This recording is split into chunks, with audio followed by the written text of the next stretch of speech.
After everything we've been through in the last 2 years, it would be unfair for me to say that 2022 was crazy. But if I came from the future and visited you a year ago today and told you that the biggest villains in 2022 will be Kanye West and Will Smith, well, you would probably ask me, what did Will Smith do?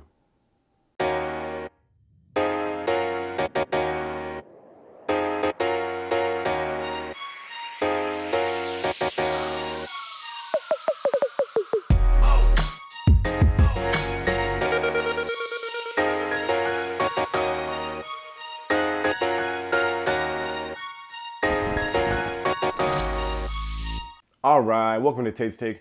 If you're new here, we're going through my yearly top 10 best movie list. If that's something you're into, hit that subscribe button for your boy. For my regular Taste Takers, let's see if 2022 is really the year of crazy sequels. Get it?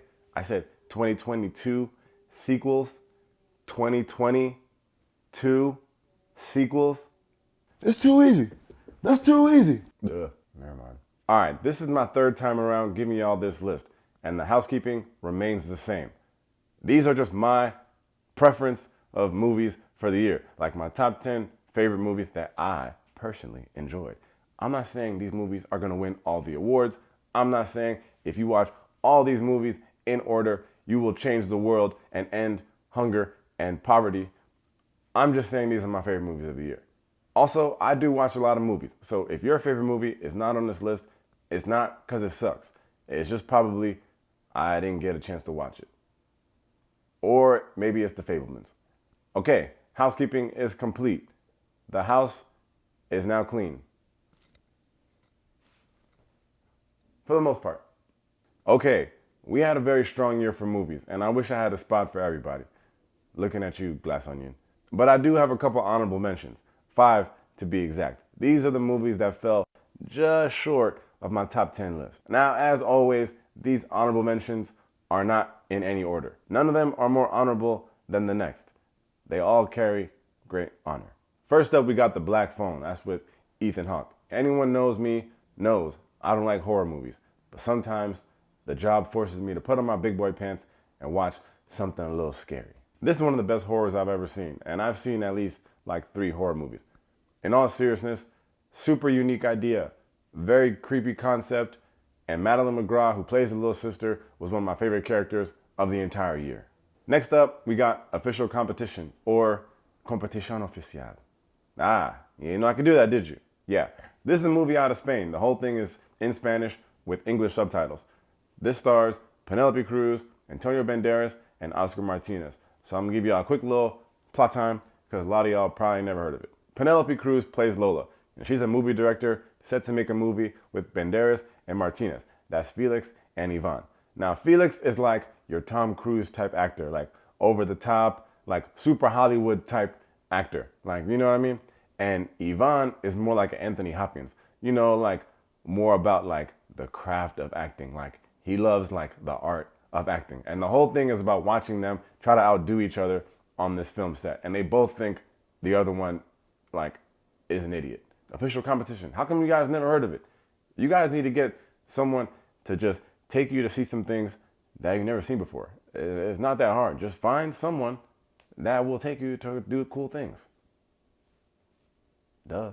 Next up, we got Intergalactic, which is Kid Cudi's Netflix movie. This is a very simple plot. This is a very predictable plot. But sometimes, that ain't the worst thing in the world. First off, the animation here is fire. It looks kind of like Into the Spider-Verse. The music is also fire. It's Kid Cudi, of course. But I think the coolest thing about this movie is that it was dedicated to Virgil Abloh. He was actually the costume designer on the movie, but died before it was released. It was released on September 30th, which is his birthday. And that is very nice.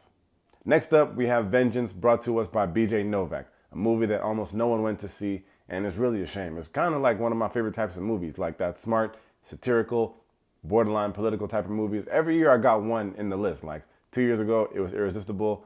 Last year was Don't Look Up. This year, Vengeance. This movie only made like $4 million at the box office. I think Avatar made that this morning. I just don't know why people didn't watch this. It has Issa Rae in it, Ashton Kutcher's in it. Ashton Kutcher like freaking steals the movie. Like, Why you didn't watch this? Basically, real quick, it's about this dude who's from New York. And he gets a call one day from Texas saying that a girl that he hooked up with like once passed away. Like her family reached out and called this dude. That's because she was telling them that they were boyfriend and girlfriend. So he's like, what the hell? Like, why the hell? What would I go to, why would I go to her funeral? We just hooked up once. This is crazy. But he finds an opportunity. He's like, all right, I can go down to Texas and write a story about this whole thing because like this family's crazy. This town is crazy. You know what I mean? It's like that ultimate fish out of water story where it's like this blue state liberal dude goes down to a real small town in Texas to see how they live. And the coolest thing about it is that they don't look down on that small town. It's really just like poking fun at both sides of the coin. So everybody can get it. And last but not least, on the honorable mention list, we have Devotion. This movie took me a while to go see it, and I don't really know why. I guess it's because no one was really talking about it. But Devotion tells the true story of Jesse Brown. Jesse Brown was the first African American to complete the U.S. Navy's basic naval training program. That's a big deal. And one of the slogans over here at Tait, ain't no story like a true story. One of my favorite actors, Jonathan Majors, plays Jesse Brown here. And Glenn Powell plays Tom Hudner. That was his wingman as they flew together in the Korean War. This movie is based on a book that was written by Adam Makos back in 2015. The director of Devotion, J.D. Dillard, read that book pretty close to when it came out, and he's like, all right, this is fire. I gotta make this into a movie. And what's really cool about this movie is that they actually got to visit the actual Tom Hudner before he passed away in 2017. So like, I like when they make movies like this. Like you're making a movie about a real story, and you actually go to the source. And this dude was like 90 something years old and was, nice enough to let them in, tell stories. And when they went to his house, they saw like all these pictures of like Jesse Brown. And he's like, damn, like this is like a real like brotherhood. All right, it's a good movie. Of course, you should remember Glenn Powell, who was also in Top Gun, which is like crazy. How are you in two movies at the same time and you're a pilot in both of them? And that's probably one of the reasons why this movie didn't do as good as I thought it should. Because it's like how many plane movies can we see at one time? It's like Top Gun took everybody lunch. Like, Top Gun, man, give them a chance to fly. Nah, but seriously, also the people at Devotion, like, why? You could have just waited to release this. Like, we didn't need two plane movies at the same time. Maybe they didn't think Top Gun would be eating people's lunch like that. That's a lesson for you guys. But Devotion is great. Jonathan Majors is great. Glenn Powell is great. Go check it out if you get a chance. All right, honorable mentions complete. The mentions of all things honorable has concluded. Let's get in the top 10.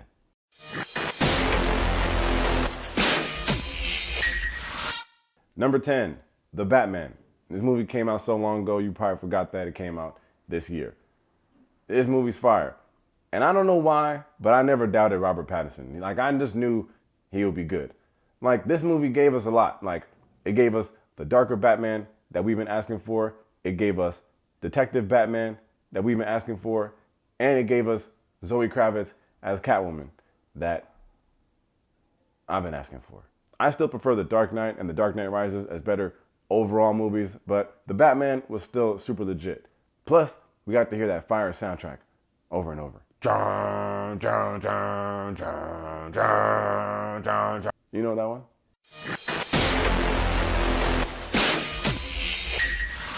Number 9, Avatar, The Way of Water. Now, I was super late to the original Avatar train. I probably watched that movie for the first time like 3 years ago. So I was far from an Avatar fanboy. I didn't even know they had fanboys and girls. And to be honest, I never thought this movie would end up on my honorable mentions list, much less get a spot in the top 10. But here it is in all of its 3D glory. The cool thing about Avatar, The Way of Water is like, this is the type of movie that reminds me why I like the movie going experience so much. Like, I'm old school and I know where the industry's going. I know.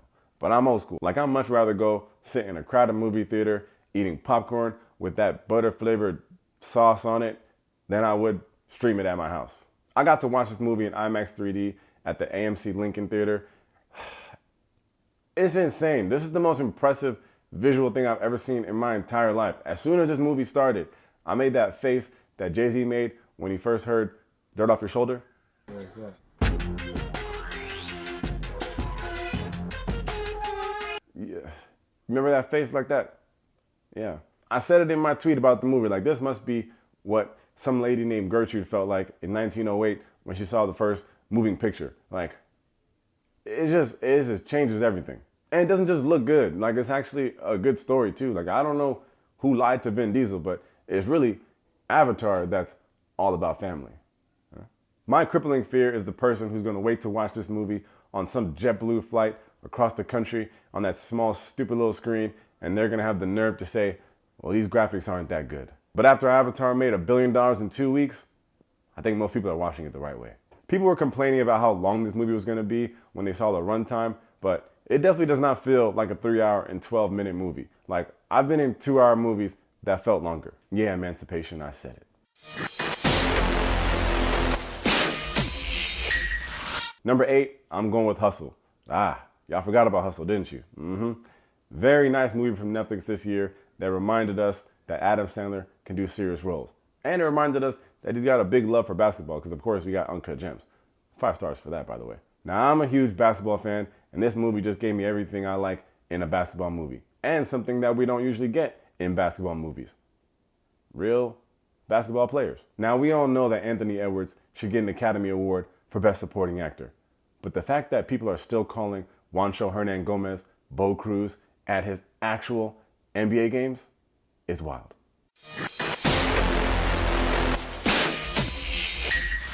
Number 7, Everything Everywhere All at Once.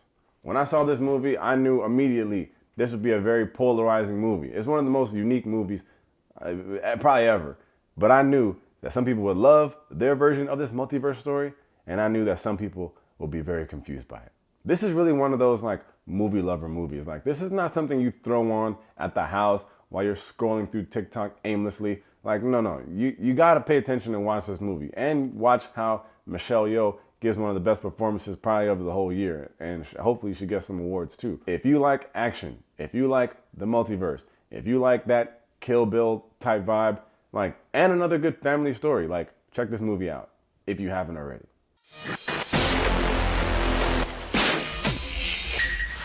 Number 6, Nope.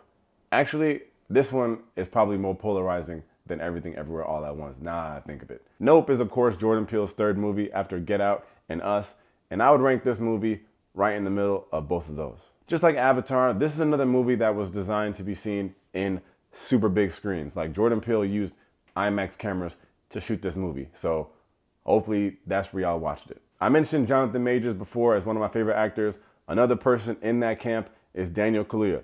Those are my boys. Those are my 2 boys. Fire performance by Daniel, but also, actually, an even more fire performance by Keke Palmer, who played the little sister role perfectly and hilariously.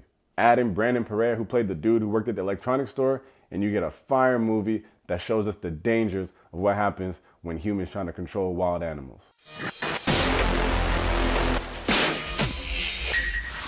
Number 5, The Woman King. Fire movie about the Dahomey warriors of the 19th century. Very controversial film as well when you consider that the movie is showing the Dahomey warriors protecting their tribe from being enslaved, when in real life, they were often the ones doing the enslaving. But I'm not gonna get into that right now. I made a whole video on the controversies that you can find somewhere around here. It's up here somewhere. We're here just to talk about the movie, and this got to be my favorite Viola Davis movie by far. But as good as she is, I think the person who stole the show was Lashana Lynch. Made the movie what it is for me personally. And I'm happy people went out to go see this one. This movie cost about $50 million to make and made almost $100 million at the box office. So for a movie that's led by an all-female, black cast, like, that's a win.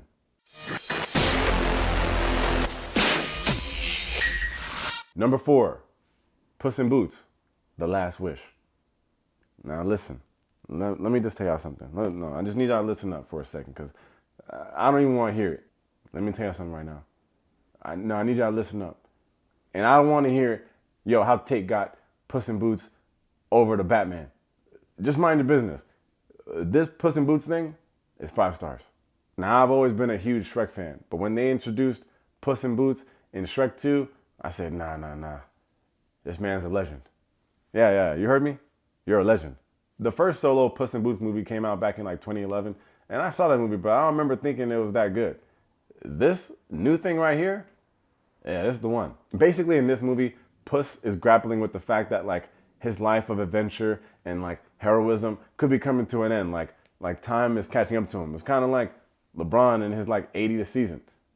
He's like, sometimes you're going to have to hang it up at some point. But that's a tough pill to swallow for my man Puss in Boots. This is a cat that's been running around however he wants to for so long. So you can't tell him it's time to hang it up. Like, he's not going down without a fight. Someone described this movie as like the animated version of Logan. I think it was Austin. And shout out to your baby to be, by the way.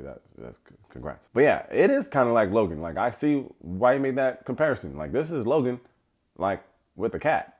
Hilarious movie with hopefully more sequels to come. The best animated movie of the year by far. The best I've seen in a while. Like, The Mitchells and the Machines last year was really good. So this is probably like the best since that. Puss in Boots. Check it out.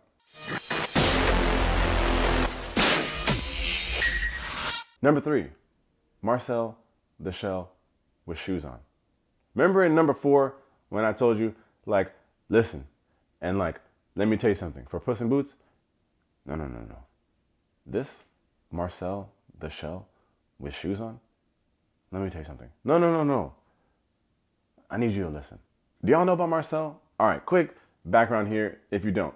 Marcel the Shell was created to be a YouTube series in 2010 by Dean Fleischerkamp and Jenny Slate. Jenny Slate, you should know if you're part of the Parks and Rec community because she plays John Ralphio's sister. Basically, Marcel is a one-eyed seashell that just goes around living life. And I promise you, it ain't much more than that. And a fun fact, when Marcel was created, Dean and Jenny were like going together, like canoodling, girlfriend, boyfriend. They later got married. Then in 2016, they got divorced. Fast forward to 2022, they make this movie. And let this be a lesson to you. You don't always got to be fighting with your exes. You could also make hit movies. See? Anyway, this movie that just came out revolves around Marcel, who is now the focus of a documentary. And in the movie, the person doing the documentary is actually played by Dean, who is the director. So right now, Marcel lives alone with his grandma because the rest of his family went missing. So now this freaking random, stupid little shell thing has become this heartwarming movie about a little shell that just wants to take care of his grandma and find his family. Do me a favor and try to not like this movie. No. Turn it on, watch it to the end, and tell me that you don't like this movie. 99% are Rotten Tomatoes. I'm chilling. Ain't he cute though? It's Marcel, the Shell. He's got on shoes.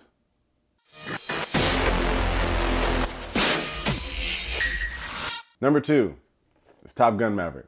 And let's not kid ourselves. I'm not gonna waste your time with this, man. Like, the hype is real. Like, I don't know what you want me to tell you. Like, it's as good as the box office numbers. Like, it's freaking Top Gun Maverick. Not surprisingly, I watched the original Top Gun for the first time this year. Yeah, relax. Typical 80s movie. Nothing to write home about. It's fine. This sequel is almost the perfect movie. Like, how do you even do that? Like 35 years later, make fire sequels. I don't get it.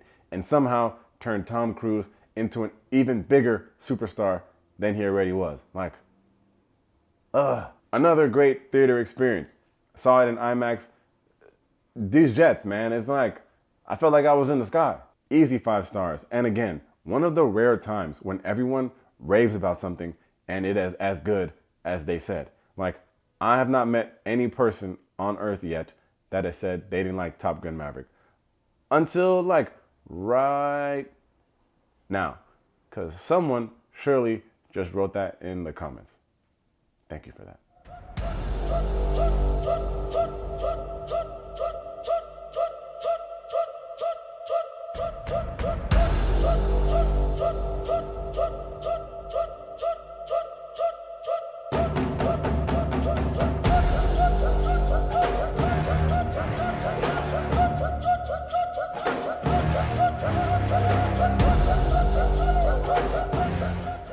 Number 1, Black Panther, Wakanda Forever.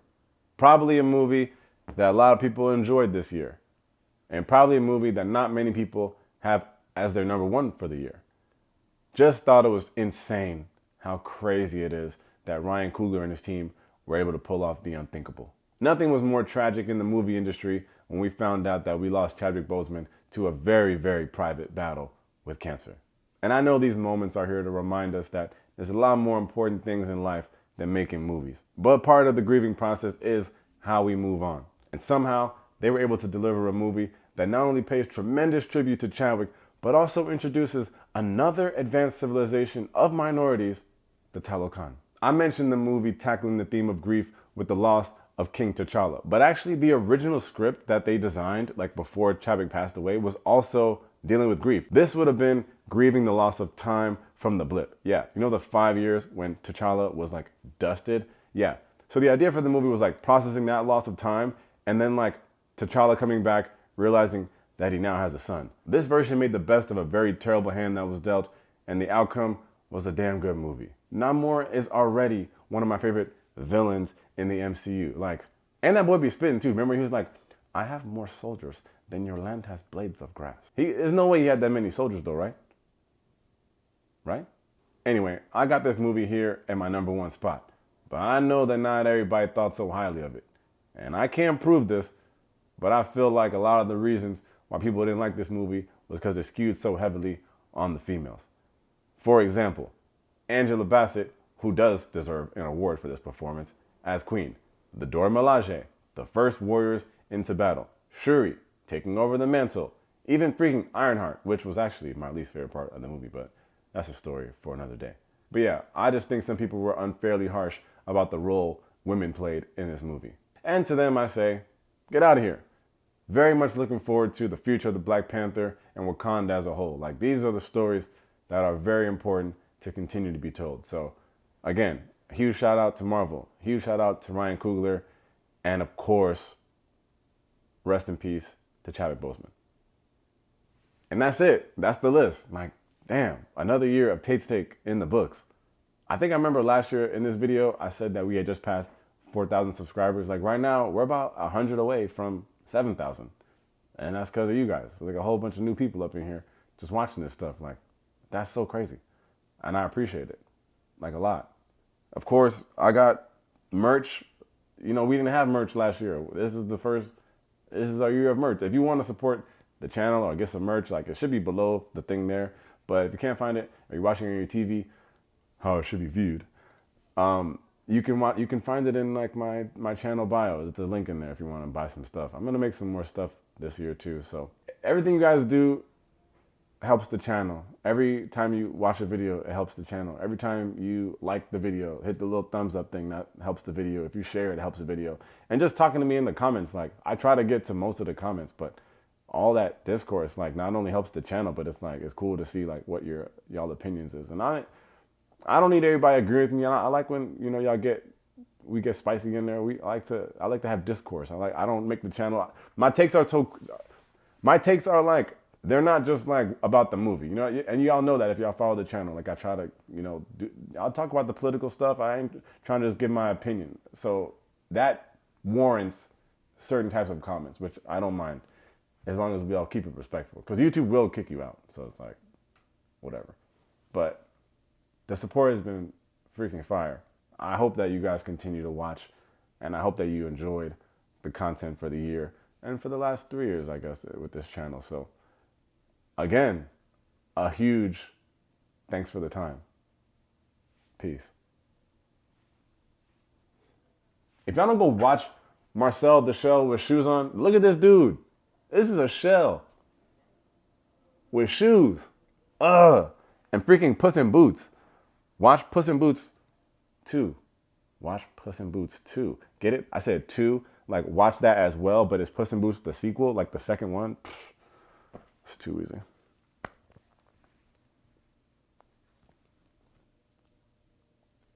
It's over now. You can click it. Okay, it's over.